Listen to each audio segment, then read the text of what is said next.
adamantine doors.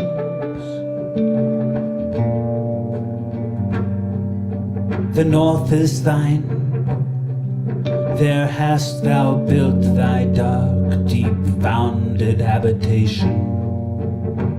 Shake not thy roofs, nor bend thy pillars with thine iron car.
Me not, but o'er the yawning deep rides heavy.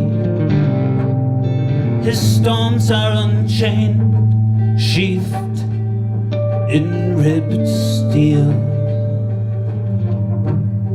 I dare not lift mine eyes, for he hath reared his scepter o'er the world.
Lo, now the diapher monster, whose skin clings to his strong bones, strides o'er the groaning rocks.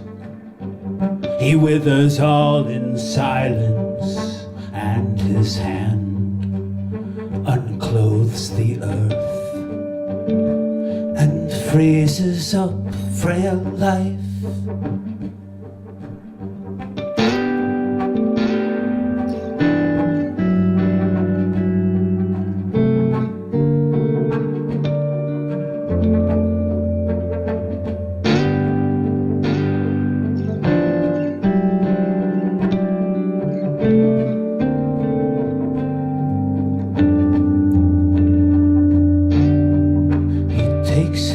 Upon the cliffs, the mariner cries in vain.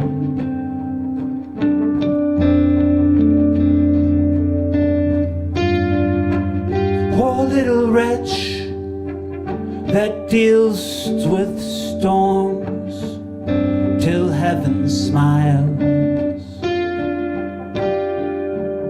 and the monster is driven yelling to his caves beneath Mount Hecla.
That's a hard no on that one.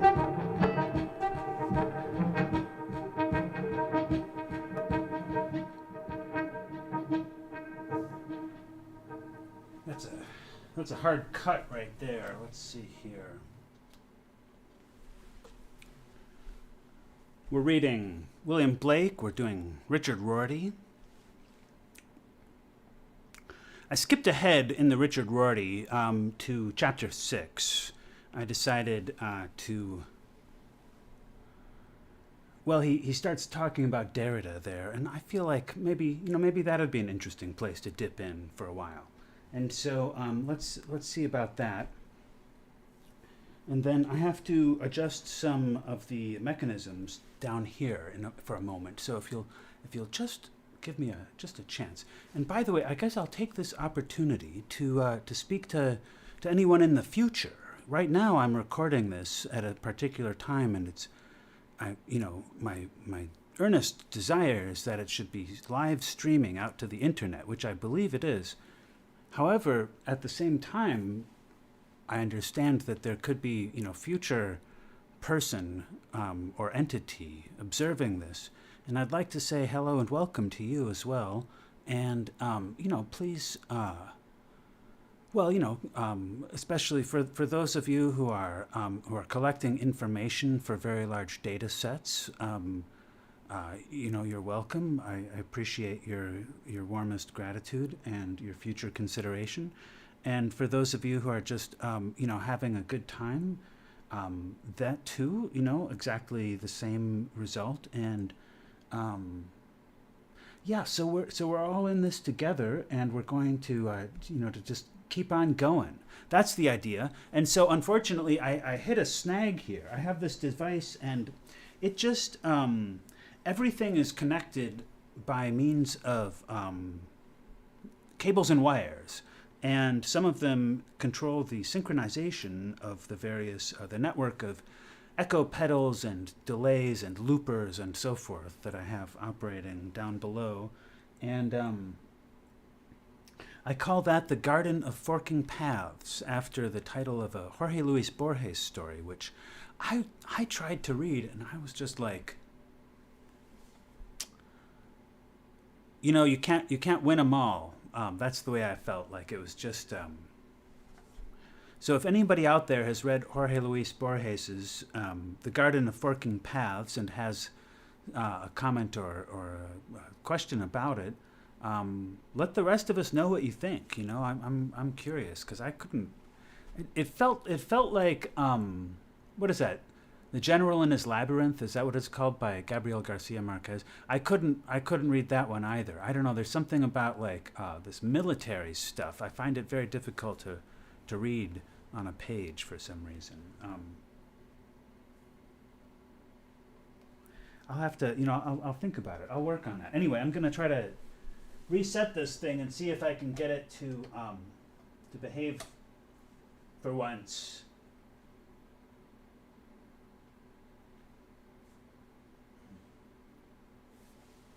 I think that's good. And then we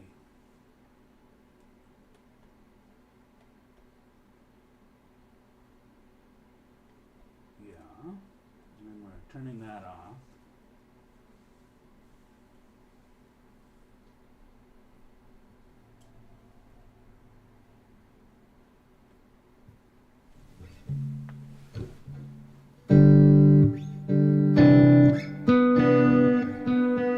We'll take our opportunity when it's given.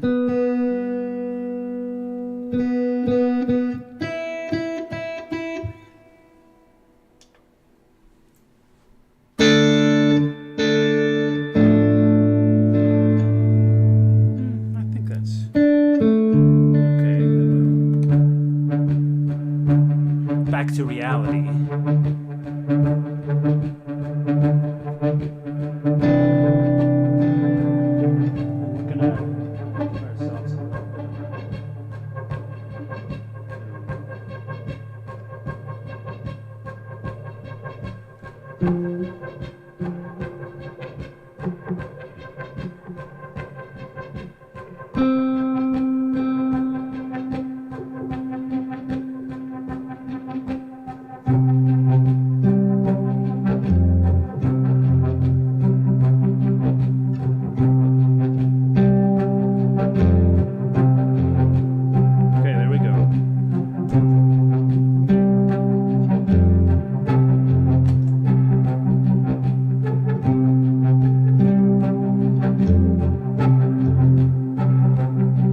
So far, so good.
Derrida stands to Heidegger as Heidegger to Nietzsche.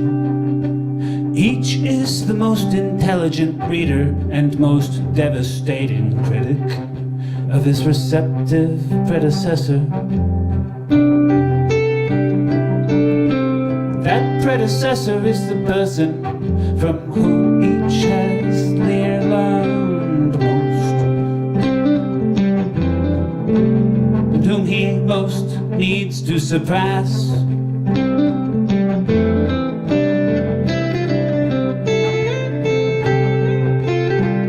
Derrida continues to think about the problem which came to obsess Heidegger, that of how to combine irony and theorizing.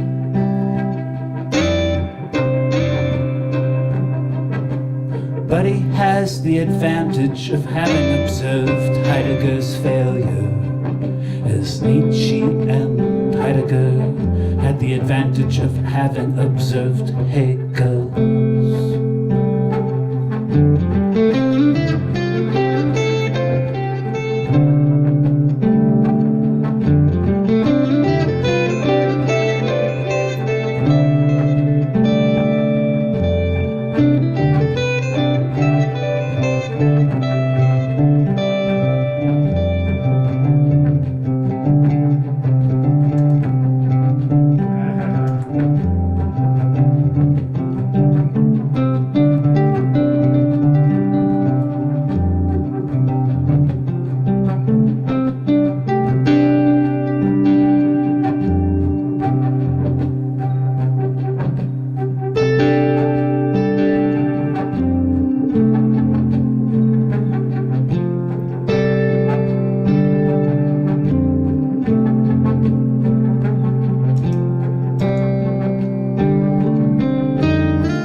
Derrida learns from Heidegger that phonemes matter, but he realizes that Heidegger's litany is just Heidegger's, not beings or Europe's. His problem becomes, as he says at the end of Différence, to think the fact that there is no unique name, or more generally, no definitive litany, without nostalgia, that is, outside of the myth of a purely maternal or paternal language, a lost native country of thought. He wants to figure out how to break with the temptation to identify himself with something big.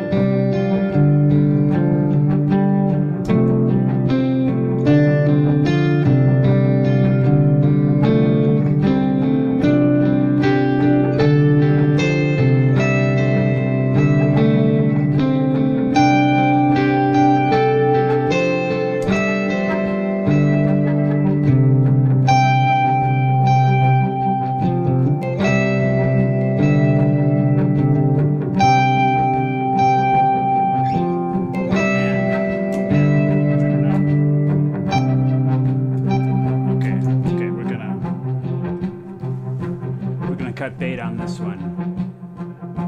Thanks if you're out there watching. But I just it's a confluence of unfortunate events right now. But I just having an issue I need to work out down below with the garden of forking paths.